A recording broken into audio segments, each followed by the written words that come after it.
चांदी में आज भी गिरावट 500 पॉइंट से ज्यादा गिरा है बाजार।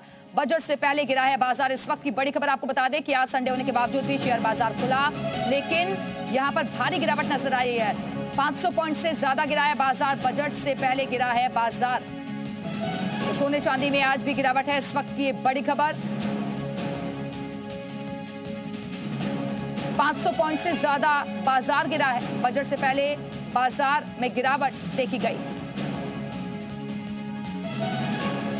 तो सोने चांदी में आज भी गिरावट नजर आ रही है। हालांकि उम्मीदें अभी बहुत ज्यादा हैं कि जब बजट की घोषणाएं निकलेंगी, जब बजट भाषण पढ़ा जाएगा तो इसमें बदलाव नजर आएगा, महिलाओं को राहत मिलेगी। लेकिन 500 पॉइंट से ज्यादा अभी बाजार गिर गया है। बजट से पहले ही शेयर बाजार में गिरावट देखने को मिली।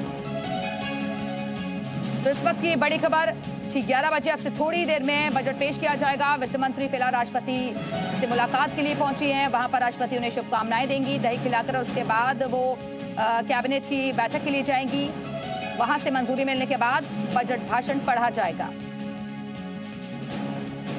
तो शेयर बाजार का हाल भी आपको दिखा रहे हैं। 500 पॉइंट से ज्यादा बाजार गिर गया है। हालांकि अभी बजट भाषण की शुरुआत नहीं हुई है, लेकिन उससे पहले ही बाजार में गिरावट देखने को मिली। और हमारे साथ हमारे खास मेहमान लगातार बने हुए हैं। अर्पित जी, मैंने माफी के साथ आपको बीच में टोका था, आप अपनी बात पूरी कीजिए, फिर अन्य मेहमान के पास में जाऊंगी। आपने राष्ट्रपति के द्वारा वित्त मंत्री जी को दही खिलाने की बात कही, लेकिन मैं कहूंगा कि अगर आम टैक्स पेयर्स को कुछ दही खिलाने जैसा मिले तो डेफिनेटली ये एक बहुत बड़ी न्यूज़ होगी। और उसमें जो हेल्थ इंश्योरेंस की बात हम लोग कर रहे थे, तो मैं जैसा कि आपको बता रहा था कि हेल्थ इंश्योरेंस के जो बढ़ते हुए दाम हैं उनको तो गवर्नमेंट ने बिल्कुल जीएसटी को कम करने के साथ में उसको कंट्रोल किया है। तो ये एक बहुत वेलकमिंग स्टेप है, क्योंकि जीएसटी 2.0 आने के बाद में इंश्योरेंस कंपनियों ने अपने इंश्योरेंस प्रीमियम के दाम घटाए हैं, चाहे वो लाइफ इंश्योरेंस हो चाहे वो हेल्थ इंश्योरेंस हो।